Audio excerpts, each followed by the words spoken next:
La mia è un'introduzione molto molto breve per inquadrarvi quella che è questa ottava edizione del festival e spiegare anche il motivo per cui siamo davvero felici di avere con noi come ospite Matthew Wisinski. Il tema di Smart Life 2023 è appunto generazioni che intendiamo in una duplice strada, generare come appunto generatività, quindi che cosa può essere generato dall'interazione tra l'uomo e le nuove tecnologie, innovazione, nuove forme di sostenibilità, con quali strumenti, con quali linguaggi, ma generazioni anche come dialogo tra generazioni. Siamo fermamente convinti, guardandoci intorno nei vari ambiti di approfondimento che stiamo sviluppando nel festival in questi giorni, appunto dal design alla medicina, dall'architettura a numerosi altri, appunto l'arte ieri sera con l'opening di Alvanotto, che il confronto tra generazioni sia fondamentale, proprio perché dal dialogo tra generazioni diverse possono nascere nuove idee, nuovi spunti, la capacità appunto di generare un futuro più sostenibile, migliore, diverso, comunque con una prospettiva. Ecco. Al tema del design teniamo davvero davvero tanto, lo scorso anno abbiamo inaugurato questo tema con un appuntamento che ci ricordiamo tutti molto bene, ecco, chi c'era con Riccardo Falcinelli, e quest'anno rinnoviamo appunto questo focus con Matthew Wisinski. Siamo molto molto interessati appunto a queste tematiche, alla capacità del design di poter essere strumento per generare nuovi scenari, generare nuove forme di comunità, generare nuove forme di sostenibilità, e credo che a partire da una delle pubblicazioni forse più belle nell'ambito del design degli ultimi anni, Design After Capitalism di Matthew, che abbiamo qui con noi, si possano davvero raccogliere molti molti spunti in questo senso. Prima di lasciare la parola a Matthew vi ricordo soltanto, o meglio vi informo di una novità, siamo molto contenti di questa cosa, abbiamo allungato il timing di questo slot perché al termine del suo intervento potremo proseguire a partire dagli spunti che ci dà con ulteriori ospiti. Saranno con noi Francesco Franchi del gruppo La Repubblica, Achille Filipponi e Matteo Milaneschi di Nationwood, i curatori dell'installazione di Slam Jam che avete visto all'inizio, che dialogheranno con Carlo Branzaglia su temi legati appunto alla generatività del design e all'editoria, come può continuare a vivere l'editoria oggi, quali scenari, quali sviluppi in rapporto con la cultura digitale. Lascio la parola a Matthew e insomma non vediamo l'ora di ascoltarlo.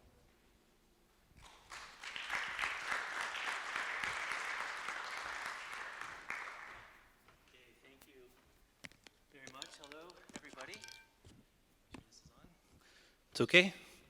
Okay, thank you very much, Gabriele, and hello, everybody. Thank you for being here. Buonasera. Per prima cosa, mi scusi, parlo solo un po' italiano, quindi stasera parlo inglese. I want to start with a story. Maybe you know it.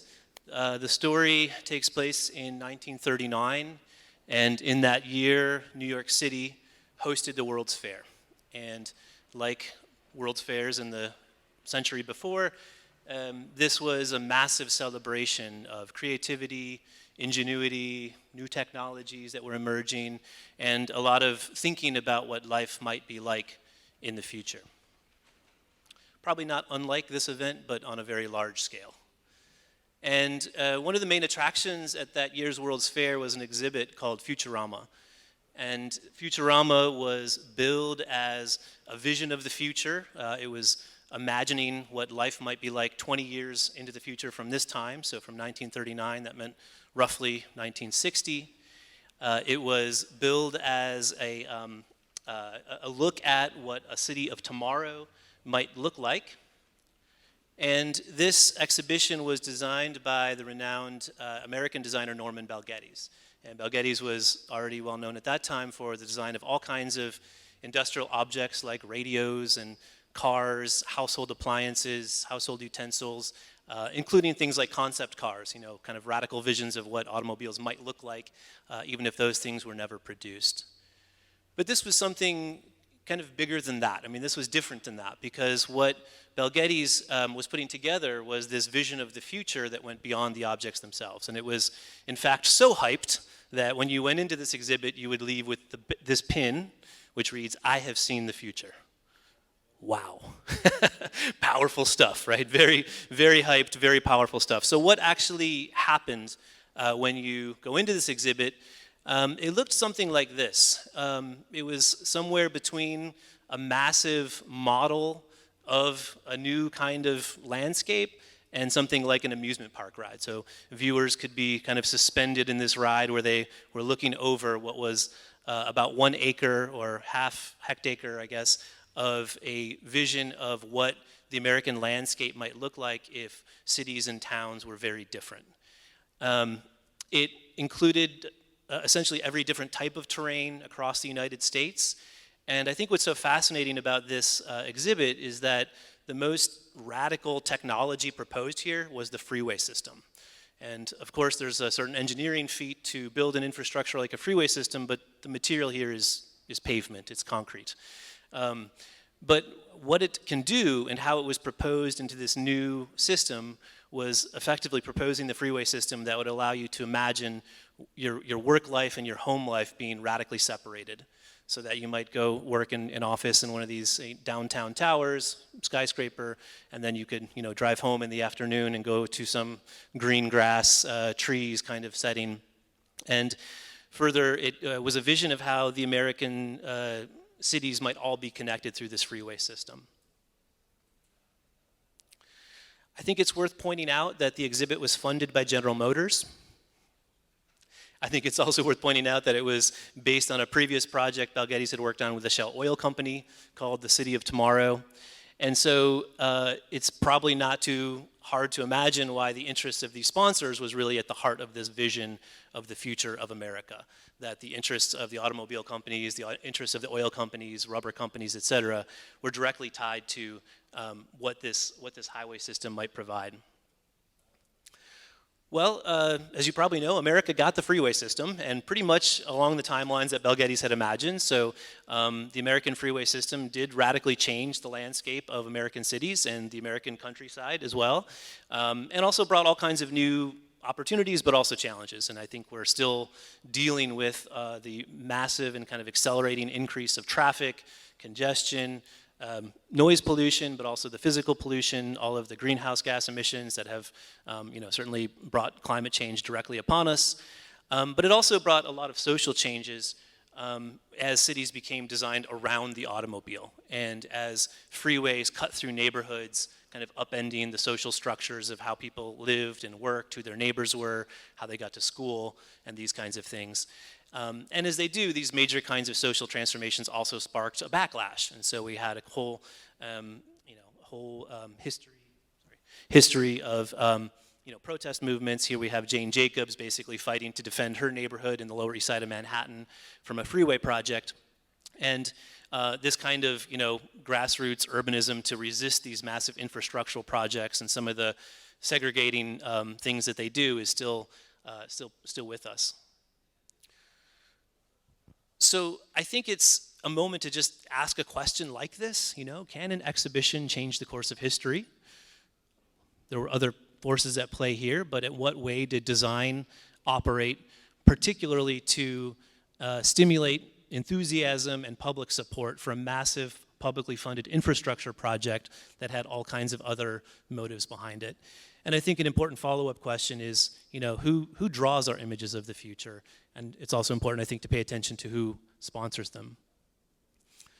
And I think it's a good time to ask these questions, because I think we have a lot of new images of what the new future might look like, and some of them are very technologically optimistic, and sometimes maybe cut out what some of the downsides might be, whether we're talking about the colonization and privatization of space, or we're talking about AI, virtual reality, and all the wonderful things that it may do for us.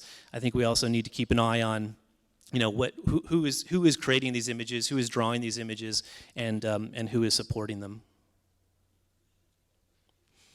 I think it's also a moment to note that this attention to technological change alone, particularly when it pairs with design, typically yields politically, culturally, and socially conservative outcomes. If the only change is technological, then it's really only going to sort of serve the interests that are already in power. Okay, so I'm going to jump from that question to one that is maybe more at the core of my interest, which is design, and what is it? And I was really pleased to meet with a group of high school students in Modena early this morning and ask them this question also. Probably wondered why a guy who's coming all the way here to talk about design would ask this question, like, what is it? But it is still, I think, a really slippery term because it means so many things at the same time.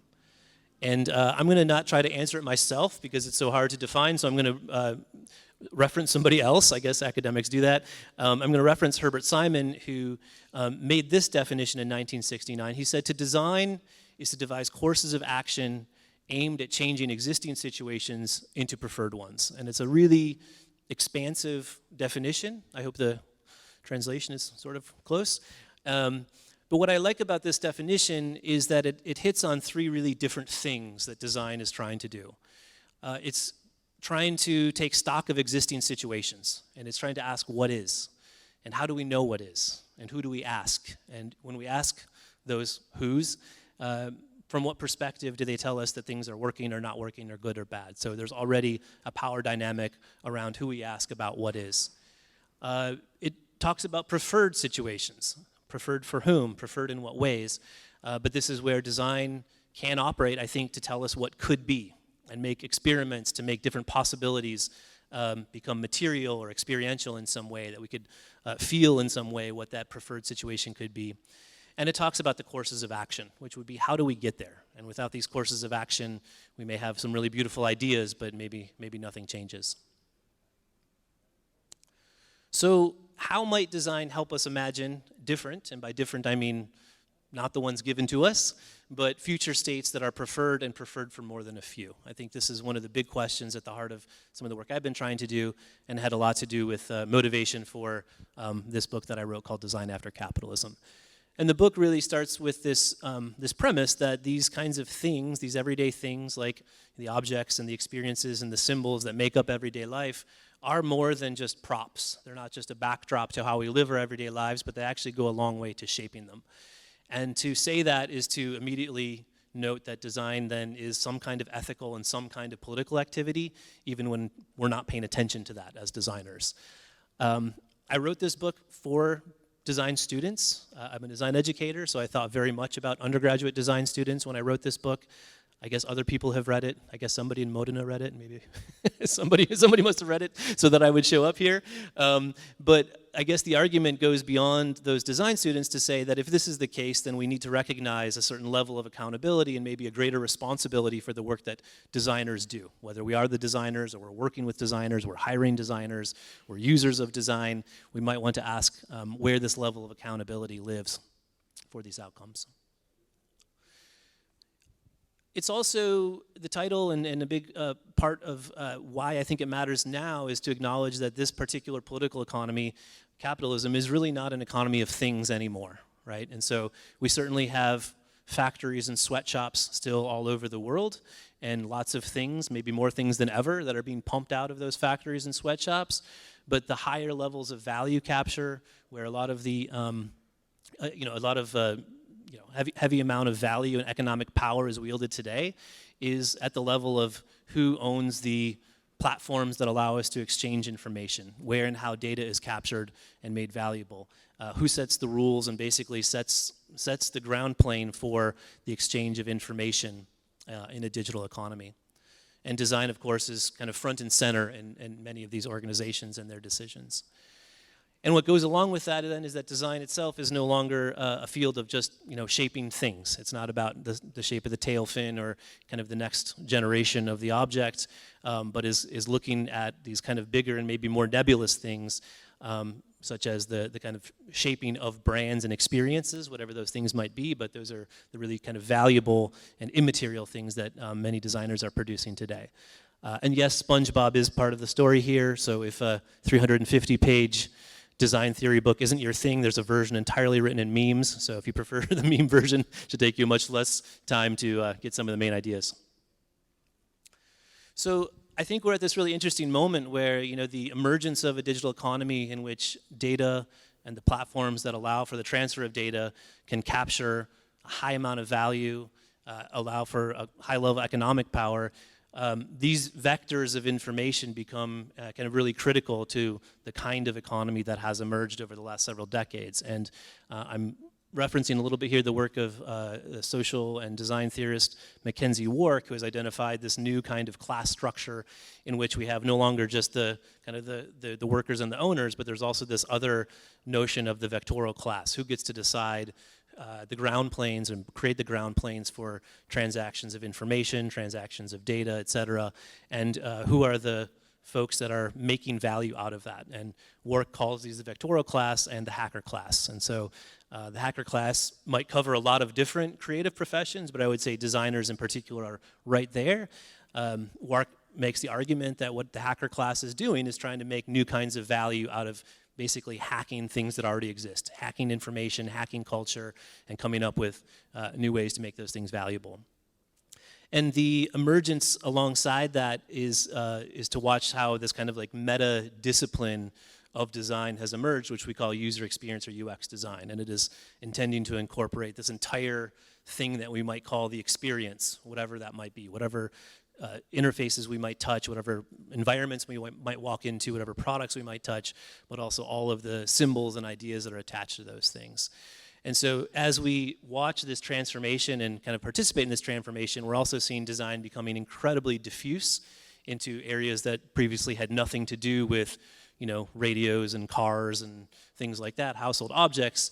But as designers find new roles in things like social innovation, healthcare, financial tech, even governance, I wonder what kind of mental model of design and its political economy they bring with them. I wonder if designers have shifted their understanding of economy so that when working in the level of government, we can identify citizens as being something different than consumers. And I think that these are totally unwritten territories that designers are moving into, and opportunities for kind of a transformation of the field. And I think it's not into one, but into many different kinds of design. So coming back to this relationship between design and the future, this schematic is one that is probably the most commonly drawn schematic around the field of strategic foresight.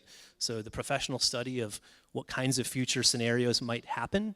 The general gist of the cone is that we are standing in some present, this now moment, which is the point of the cone. And as time moves forward, we look further into the future, there's this growing range of what is possible, a really, really wide range of possibilities. Inside that range of possibilities, there are smaller cones of what's plausible, what's probable, and somewhere in there is something that we might call preferable. So back to the language of Simon, somewhere there's something preferable. The question always is, who decides? What's really interesting to me is that this particular schematic actually came out of the US Army College when they were doing scenario planning in a military context. And in the original drawing, it was a two-sided cone. And I think the fact that the most, you know, the commonly circulating version of it to think about the future has lost the history side is too bad, because I think the history side is actually quite important. How do we understand where we are without understanding how we got there? Or maybe put differently, how do we revisit our understanding of how we got to where we are, so that if we imagine in any way that we are moving through some kind of progression, that we can redraw the dots on this map. Or put differently again, if we're to revisit history to find some of the untold or forgotten stories, or the stories of those who, you know, lost the war, as it were, maybe we could find answers to how we might imagine futures different from the one that are on the trajectory that we imagine draws from the present to some future. And I'm going to come back to this in a minute. But the reason I think this matters is that in the book I wanted to also draw our attention to the wide range of versions of design that don't fit this capitalist mass production paradigm that, you know, maybe is the one that's often told in the history books. And also just to acknowledge that there are case studies throughout history that take a different approach, a different kind of mental model, a different dynamic of design. Some of them have to do with approaches to design that are directly anti-capitalist. So as I've said before, I think as soon as capitalism existed, there was a critique of it, and there are probably more libraries about capitalism and the critique of capitalism than maybe any other subject. But the fact that the British arts and crafts movement immediately emerges to say, wait a minute, what if the production of objects doesn't become an alienated form of labor in factories, but actually is something of dignity? What if we still maintain the making of beautiful things? Or during the social and political struggles of the 1960s in the United States, the Black Panther Party emerges to say, what if we did politics totally differently? What if we had community medicine, basically free education, free breakfast for the children, and the Minister of Culture for the Black Panther Party, Emory Douglas, was trying to connect this to political struggles happening all over the world. And I think similarly, we have case studies happening now which start to show us different ways of thinking about how things are produced, who shares what information with whom in order to make production localized. I'm looking at things like massive sharing platforms like Thingiverse, also looking at practices like strange telemetry in the UK, using design, speculation, thinking about alternative futures in a way to try to direct investment in technology in the public sector. And because we're in Italy, of course, we can look at Italy's own really, I think, rich history of design to find some inspiration. I have to be careful here because I don't know the political context as well as some of the U.S. Stories that I have to tell. But what's really a moment that's really interesting to me as a non-Italian, as a designer, is what was happening in the 1970s. And I know this is a very volatile time in a lot of ways, but the fact that there were so many different kinds of political, social, and cultural movements happening, from the feminist movement to workerism movement to autonomia, and that there were versions of design directly linked to that. There were tangible outputs of how designers were thinking about what they were doing differently. From some of the provocative imagery made by Superstudio, for example, to I think some of the really interesting work done by the group Global Tools, which was trying to implement direct change with, working with young people in different neighborhoods, trying to bring the act of creation, the act of thinking about the future, the act of kind of enabling yourself to make the world around you different, something that was palpable and even teachable to young people, I think is still very inspiring today. I love this guy too. I don't know if you guys know this guy, Enzo Mari.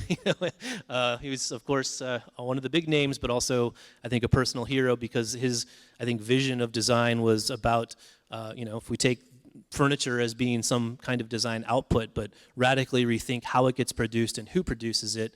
I think he was doing a lot of really important things to say that, on the one hand, you can do it, right? So there's a kind of, instead of a de-skilling, a kind of reskilling, make your own furniture. And the designer's job is not just to specify the object for mass production, but to make it as a kind of invitation that you might produce the material goods for your own home. And in the process, you might customize them. You might design them yourself. You might become a designer, not just a carpenter, as you learn how to work with a hammer and some nails to produce your own furniture. So this is his 1974 publication, Progettazione, I hope I got that even close to right, in which he was giving instructions for commonly sizes and cuts of lumber that you could then take home to build your own home. And I wouldn't be a good dad if I didn't point out that my son Roman is here with me in the front row today, and he is a living example of Enzo Mari's influence. This is Roman and his brother following these instructions from 1974 to make one of these chairs. So we had a fence that was coming down in the neighborhood that we were able to take some of that scrap wood, had to do a little bit of translation of the sizing of things from centimeters to inches, but ended up with sort of a custom design chair from the Enzo Mari playbook. And so in the book, I identify that this is part of a kind of a trajectory of something that we might call post-industrial production. And I think this can take a lot of different forms. And I won't, I guess, bore you with all the terminology here, but I think the idea that, the making of a chair might take a completely different kind of set of social relations, not just different kinds of materials and shapes. And so I think we could draw one kind of line between Enzo Mari and the work, for example, that my friend Gavin Monroe is doing in the UK. He's discovered ways to grow chairs, so effectively for plants that he coppices and kind of molds together. It takes about 7 to 9 years to grow a chair, but now the designer's job is something more agricultural. He has problems with cows and flies and things like this, but he's finding new ways to cultivate different species and finding all kinds of interesting patterns like Fibonacci sequences in the way that branches grow out of chairs. We have kind of this explosion in the fashion industry of thinking about biological materials of different kinds, how we might grow different kinds of leathers or grow fungi in different ways to create materials.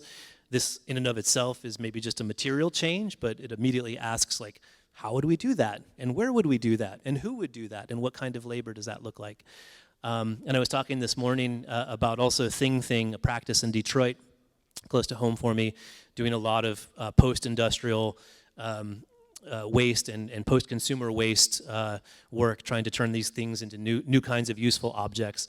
And one of the things I think is so interesting about the work is that it forces them to make new kinds of tools, right? So there is no tool for the post-industrial scraps from the auto factory, so they have to invent kind of a whole process and a whole system for this work. And getting away from the material side of things, I think the emergence of, sort of the participation of designers in a cooperative economy is also a really interesting direction. And so on the one hand, we have everything that's happened and is happening around the open source and Creative Commons movement, but we also have things happening like this COTEC organization, which is effectively a confederation of small worker-owned cooperatives where designers and technologists are saying, yeah, I don't want to work for Google, or I don't want to work for Microsoft. I want to be a partner owner in the work that I'm doing in a small scale, and when big projects come up, we'll pool our resources together so that we can tackle bigger projects. The DESIS network, which was originally started in part by Ezio Manzini, has really unified design schools around the world to thinking about social innovation and creating projects like that. Just one example here from Carnegie Mellon in Pittsburgh. So this has been kind of my mantra for the last couple of years, trying to take this message to designers of all different kinds. It's a tough job because designers work in so many different ways, so trying to influence or sort of sway the direction of design practice is difficult when the everyday practices are quite different. I've done this in part by trying to come up with some guidelines that I think are starting points for, at the scale first of projects, and then moving up to practices, and then moving up to the scale of discipline. I'm trying to make these as accessible as possible through the website designaftercapitalism.org. And I found myself in some really strange places having this conversation. Pretty critical of Google in the book, but then Google invited me to come do some workshops, and the question there is, how might UX designers working on something like Google search actually consider putting their attention towards building community economies? How can we imagine what the Google search team would call search intent to maybe be something other than a commercial transaction? So really fascinating opportunities to try to take these lofty ideas and try to bring them down to what I often call the messy middle. Like, what are you actually doing every day? And how might any one of these touch points of thinking about a post-capitalist model of it get some traction as you're doing your everyday work? Another interesting space is the emergence of designers, particularly service designers in government. We have a lot of service designers working either directly or indirectly for the US federal government and its many agencies. A really interesting, similar kind of workshop, thinking about how service designers working for the federal government might think about the users of design not as consumers, but actually as citizens or constituents in a way that is rather unusual for them, even though they're working in the federal government. So some interesting work with folks at NASA and other organizations. So this is kind of the arc of the argument that I've tried to put out there in the book, and I guess now I'm going to try to show you some examples of my own approach.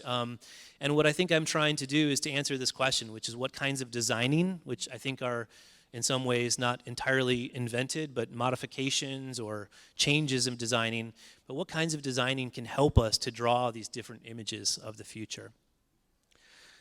It was too good of an opportunity to be in the high school in Moda this morning, so I had to share this one, which is a project working with adolescents from Chicago. So this was a project in which I was working with colleagues that are in history and media studies, as well as history, to work with a group of 23 high school students in Chicago. We worked over 2 summers, so it was almost like a summer school. And these students were from neighborhoods that we specifically targeted in Chicago, neighborhoods with high levels of poverty, high levels of structural violence of all kinds, high levels of gun violence. And what we were trying to invite them into was a process that invited them to ask, to address the question, like, what would you like your neighborhood to look like 20 years from now? And how do we, give some tools or some ideas or some scaffolding to teenagers to try to answer that question and not just regurgitate the vision of the future that might have been given to them from someone else. So this is where the double cone became really useful again. Like, how do we understand the future without asking about the past a little bit? The first summer of this project had these young people talking to grandma, their parents, neighbors in the neighborhood, trying to understand some of the evolution of their neighborhood. How did it get to be the way that it is? How do we understand the neighborhood in a way that's different from the way the media talks about, this very bad neighborhood on the south side of Chicago? And the stories that come out of this are, of course, always super interesting, enlightening, and very different from the easy, sort of shallow stories about these neighborhoods that you might hear from outside that context. But we take that as a starting point to ask, rather than, how do we then say, hey, like, what cool technology will be part of the future? It's what social change do we want to see in the future, and how do we design some way getting there? And so in the process, it's about, starting with this storytelling about what this future scenario might look like. What is a day in the life for you 20 years from now? Oh my God, 20 years from now, these people are, my age. They're like, oh my God. And you'll have children, so what do you think it's going to be like when you're an adult living in this neighborhood and describing a day in the life? And then I think the real superpower here of design is like the courses of action part from Simon's definition. How do we get there? And this is where the ability to prototype even very quickly with some pieces of wood and some clay, like starting to think about artifacts and systems that would sort of enable and carry these stories become very effective. We're lucky to work with some various filmmakers, Afrofuturist filmmakers in Chicago, then to translate these stories into short films. And so these short films, the refined artifacts that they made, then go into exhibitions in their neighborhoods. And now teenagers are taking, grandma and the neighbors and their friends from high school to go say, this is the vision of the future that we crafted. This is the story that we want to tell. This is how we want to see things change.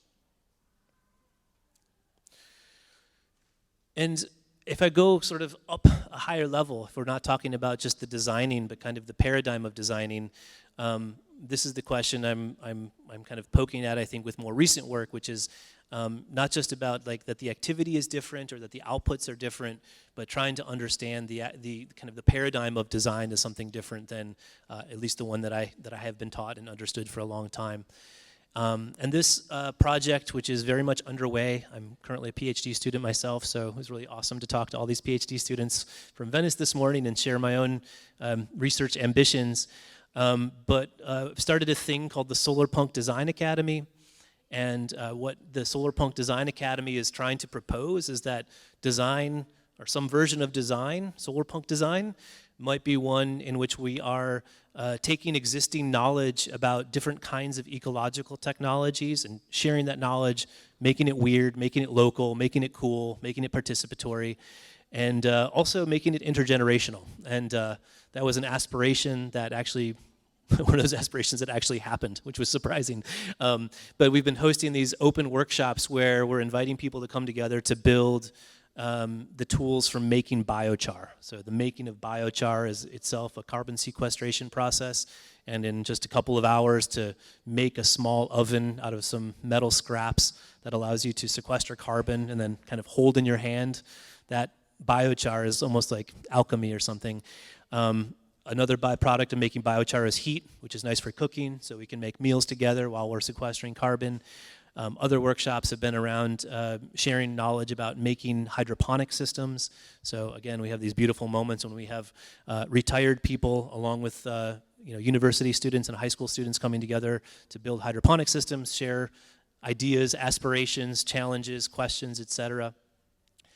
And I think what we're trying to accomplish here is to say that there is this kind of fascinating genre and aesthetic, this kind of cultural imaginary that has emerged out of solarpunk that's very open. I mean, a lot of things are possible. It has given us some aesthetics, but we're trying not to be trapped by aesthetics in any way, to let the aesthetics come out of the practice. And try to answer this question, if solarpunk is some kind of cultural or future imaginary that we can relatively understand together, what is the design that goes with it? And this is what I think we're trying to address through this work. And so this project is emerging, but I think what it's trying to point towards is, how does something like this different kind of design institution, different kind of design educational institution, how does it map to the different kinds of networks in a city, and in this case I'm talking about post-industrial American Midwest cities like Chicago and Detroit and Pittsburgh, where we're doing this work. How do we take the opportunity of maker spaces not just as some site to do our work, but a place to bring a program? And so maker spaces, I'd say much hyped by the P2P people as kind of the site for local production, but sometimes it doesn't happen. There's no big vision, and so we're trying to bring these projects and a vision to these kinds of places. And in doing so, I hope that we're making just one tiny additional case study that we can put out there for what a different kind of designing might be, so that we might start to say that there are some other paradigms of design that would have to go with it. Okay, so I'm going to leave with the same message that I left the high school students this morning, because I just spent quite a few minutes talking about the future and design, but I also think we have to acknowledge this. It simply doesn't exist. And because it doesn't exist, it means it's being made right now, and we're all a part of that story, so I hope some of this filters into whatever happens next. Thank you.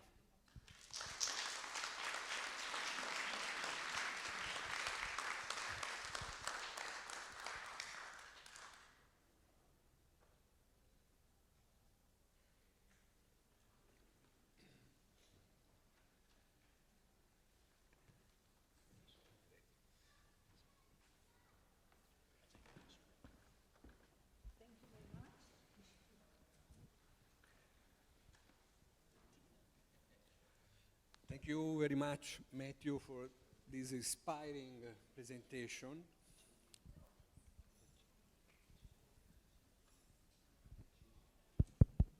Okay. This morning we had a very fruitful workshop, conversation, meeting between Matthew Wyszynski and the PhD students of the University of Venice. And it's interesting that in a profession like design began as a problem solving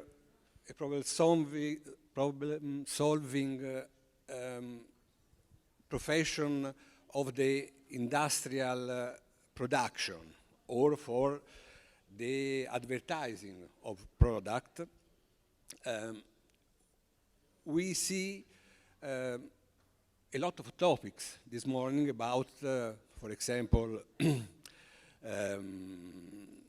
waste, about transhuman design, about sustainable fashion,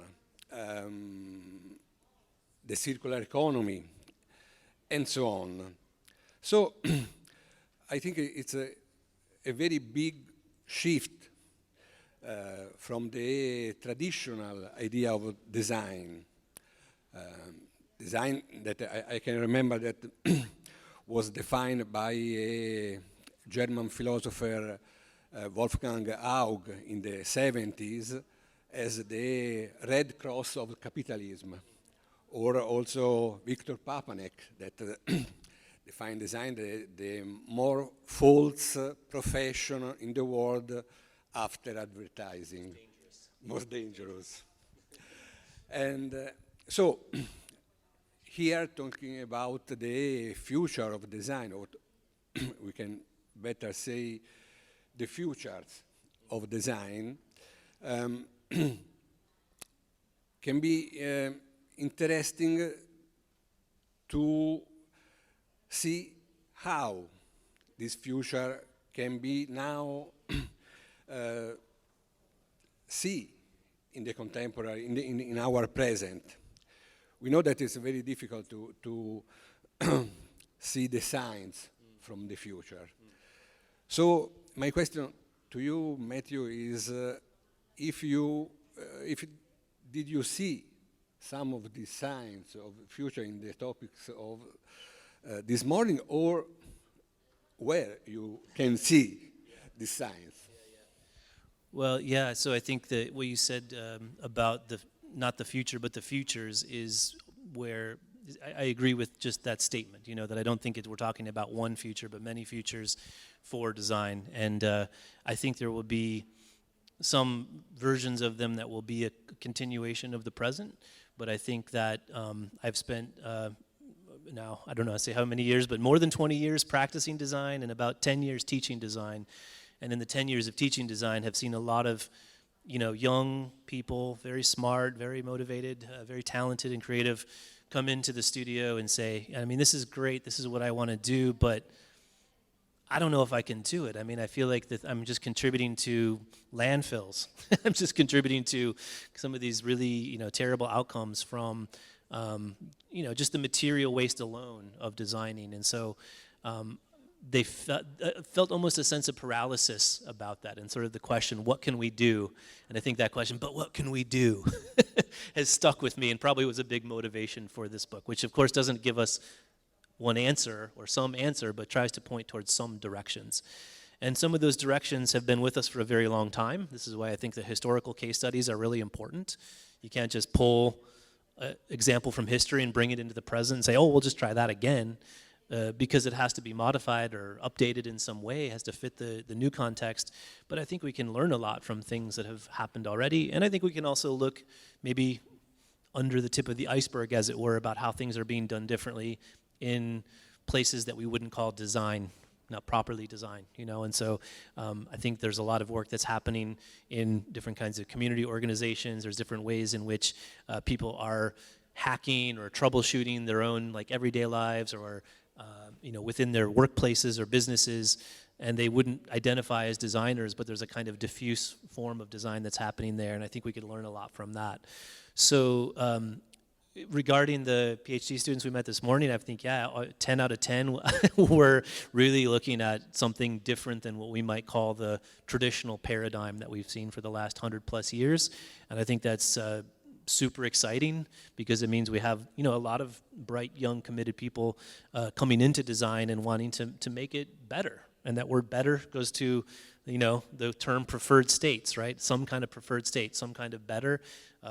Who gets to choose, who gets to decide, but in this case, I think it's many different people. At least that's my hope. Thank you. Thank you, Matthew. I find a lot of link between your slides and your case history and the topic that also I teach to my students. And each year, when we start with a new course, with a new class, we are in the anxious, and we are thinking what kind of design we have to teach, what can we do to offer a solution, or not a solution, something to the new class of students that approach their experience. So I think that this is the best and the hard part of our works. So I think that linking to the activity of this morning with the PhD students, some important topics emerge, as you discussed with Gianni. And I think that the difference is that if in the past we are acting, designing something, product, so is the design of something, the design about something. Now we are working on designing for something. So this is the change of paradigms, perhaps, no? Because the research talk about waste, talk about agroecological, talk about biomaterials, talk about transhuman. So this design that in the past is the principal cause, the principal responsible agent of the sick, of the ill of the planet, today perhaps want to offer itself as a healer for this planet. So can we offer to this young generation, students and PhD and so on, a little pill of hope that I think so, that with our work we can contribute to change the paradigm. You show the anti-capitalist of the 60s and the post-capitalist as Gavin Moore and other people that are trying to create a new path, a new direction in which find the signal. So in which way we can involve, it's very difficult, this part, because it's the part of the economy involved in our work, because all this, and also we talked this morning about social innovation, no? So there are, what are the link that is not present still, and that we have to build to create a link with also the economical and the political part to offer these pills of hope. Sorry for my English, but I'm sure you can understand better than. Okay, it's a very big question. And they'll say, I said this morning to somebody else a big question, like, well, I got a 350-page answer, but no, you've got it in your hands. No, I think the hope is in the fact that the fundamental activity of design is trying to find preferred states, and if we aren't working on that in the bigger scales that we're confronted with, and I don't think we're doing what we said we were doing. And so that working for preferred states, may have been focused really tightly on the artifact, and then it gets a little bit bigger like service systems around products, and then it gets a little bit bigger like social systems. And I think that it is becoming more the case that designers in general are aware of this, and they are beginning to try to find ways to take more accountability for their work. And there's lots of different paths that takes. One is, actually, measuring outcomes, measuring impact in various ways. Sometimes because your funder for the research project requires it. Sometimes because the organization you're working for just wants to know, did this thing that you do actually do what it was supposed to do? This is still, I think, relatively new terrain for designers, that they're actually accountable for what happens after they deliver the thing or the system or the service. So I think that's one indication of a kind of shift, of a greater accountability for designers doing whatever their work is. How does it fit into, or how does it become a catalyst of a different kind of economy? I think it's, of course you write a book with, capitalism in the title, and there's going to be all kinds of, immediate, like, no, can't read that. And it's trying to take I think a somewhat more nuanced approach, which is to say that the political economy is changing. It has changed. I mean, the emergence of this kind of digital economy is a transformation, and design has followed in some ways along with that.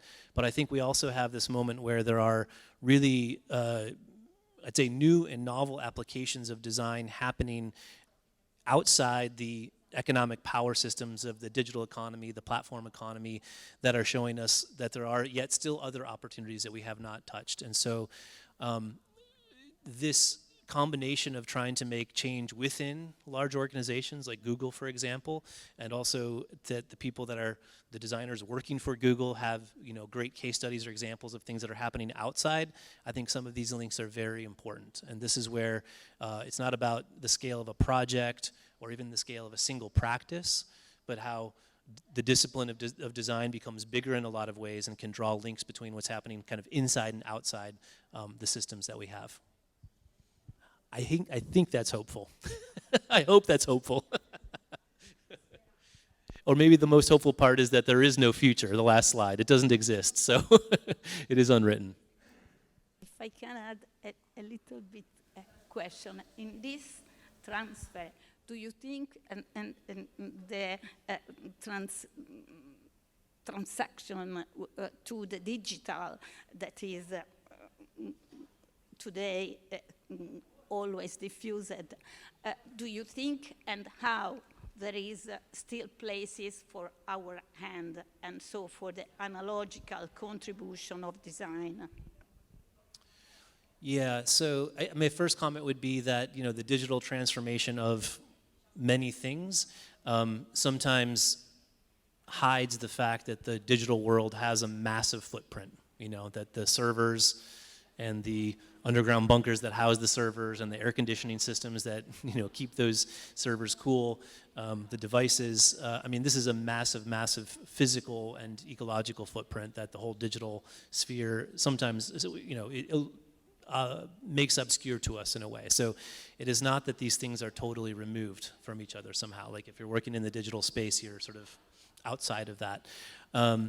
But back to the answer of the hand, you know, the hand or the use of hand, I think it's also, you know, one of the main goals for the Solarpunk Design Academy, which is to acknowledge that one of the things design has done quite well is to maybe cheerfully de-skill people in a lot of ways. You know, I can just ask a question to my phone, or I can just, you know, get the answer on YouTube or whatever, which I think is very, very useful. But how can we actually take the transfer of knowledge in a way that reskills and allows us to get back to working with our hands? And so the answer is not to say that's only for the designer, but also for the designer as a facilitator, kind of a tutor of some kind. Agent, design for Yes. activator of the hand. Yes.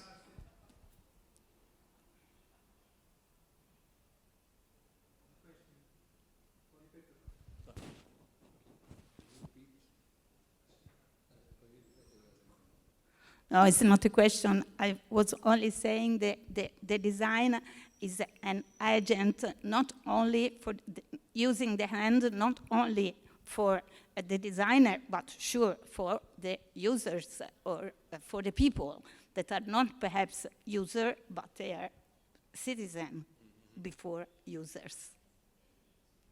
It's not, I think it's not a question, it's only something that it's that Matthew say before me.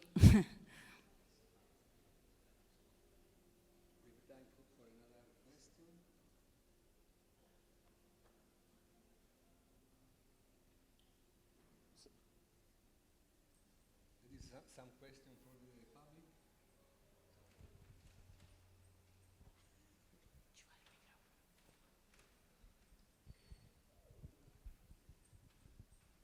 So I made the last question, Matthew. In this search for a preferred future that you show before,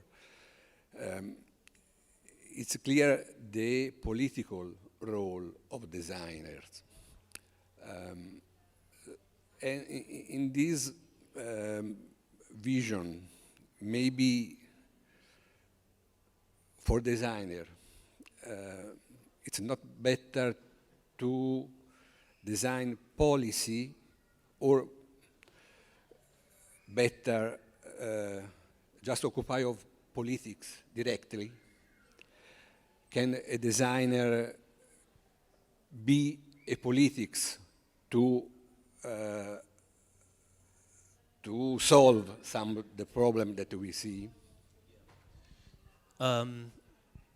Yes, but. And I think what I mean is that I think the ways in which designers might support policy developments for change is an exciting new territory that designers are entering. How is it that design has some way to study what is and what might be preferred and make propositions for change at the level of policy? You know, I live in the United States, so I'm also not holding my breath that the government is going to make the best choices on my behalf, and I don't say that it's a particular disregard to any political party, but it just means that I think there's also an opportunity here for design to also operate at the level of bringing more agency into everyday life for, you know, again, like the workshops we're doing, it's trying to say that we can do this. Whatever this particular we is, we can do this. And so policy change, I think, is one important contribution, but as you described, the multiple designs of the future, I don't think it's the only one. I think we need to be there, but also we need to be kind of more at the grassroots level as well. Thanks.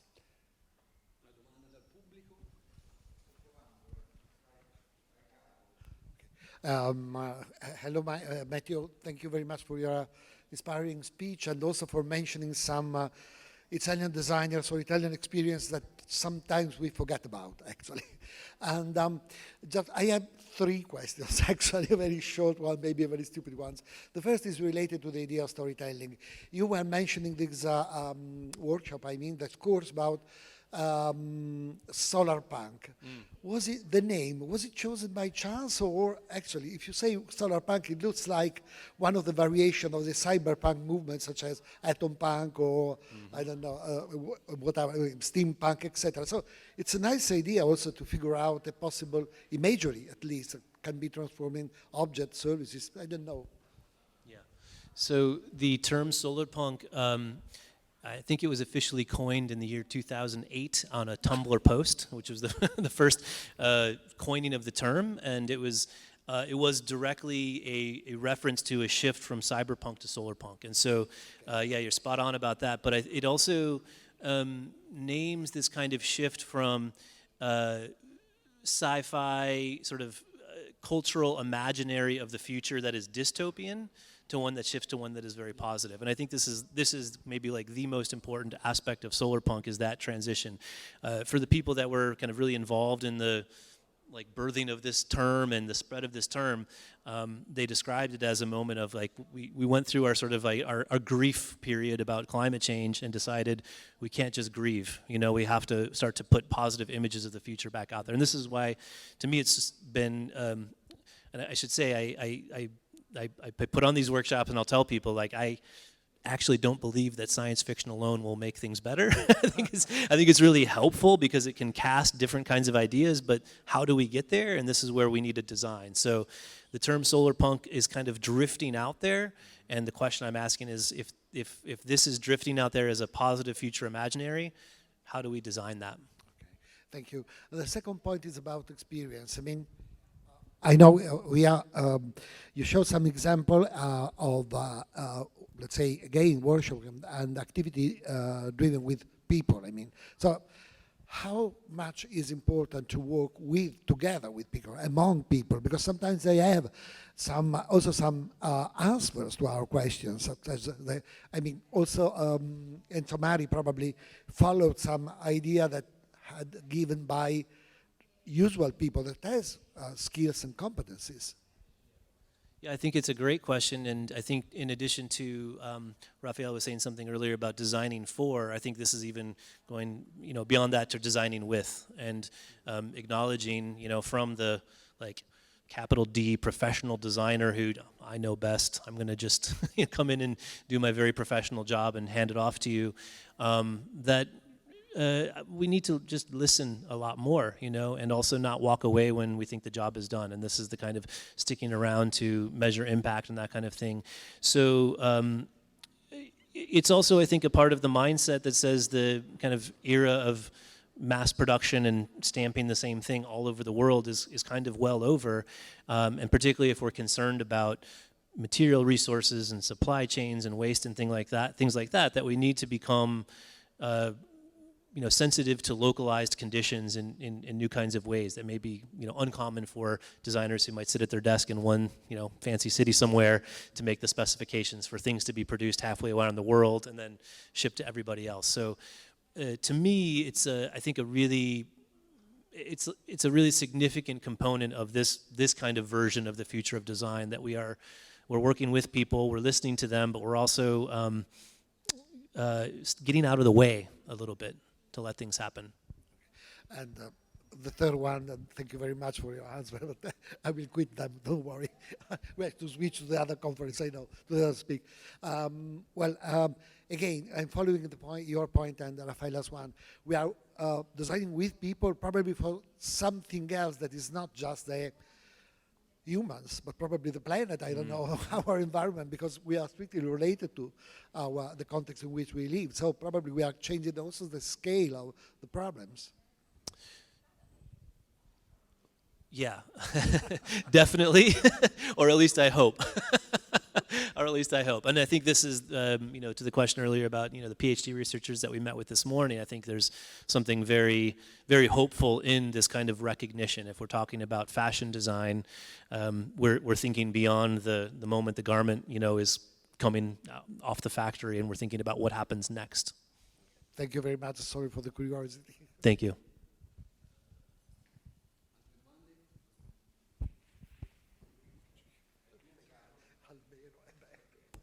Grazie. Thank you very much. In the frame of post-capitalist design and education, because you speak a lot about as an educator and your role in education, how do you think that universities as institution can actually be active agents of this shift of paradigm within the local community they are, like where they're placed, where in Venice you are, you know, I don't know the town, but also within the community of the university?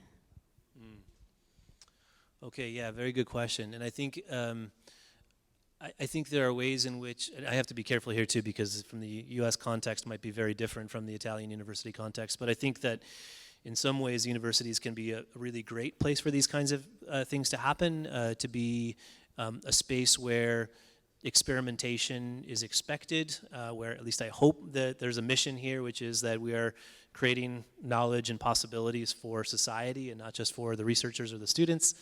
Sometimes questionable in universities, but also I think universities are themselves institutions that act in their own self-defense and their own well-being, and so they may also be adverse to certain kinds of change. And so it's kind of a roundabout way of saying I think it's another sort of yes but. Like I think that universities can be facilitators and maybe sort of incubators for certain kinds of transformation for design, but if it stays there, I think it's going to bump into conflicts with that sort of institutional survival mode of the university, and so it needs to find, I think these kinds of experiments and ideas also need to find links outside the university, and that could include in kind of civil society, that could include inside business sectors, that could include in politics or government, but I don't think the university space is going to be quite enough.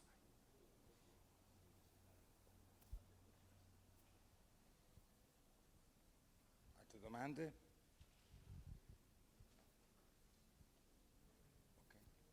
Valentina, any questions? Valentina, Yeah. My shadow. Vero, amore? Okay? Perfetto. Thank you. Thank you. Grazie. Volevo ricordarvi che dopo c'è un altro talk dedicato sempre al mondo della grafica e della comunicazione assieme a Francesco Franchi, che vedo che è arrivato, eccolo là, Nation Ude e Carlo Branzaglia. Grazie.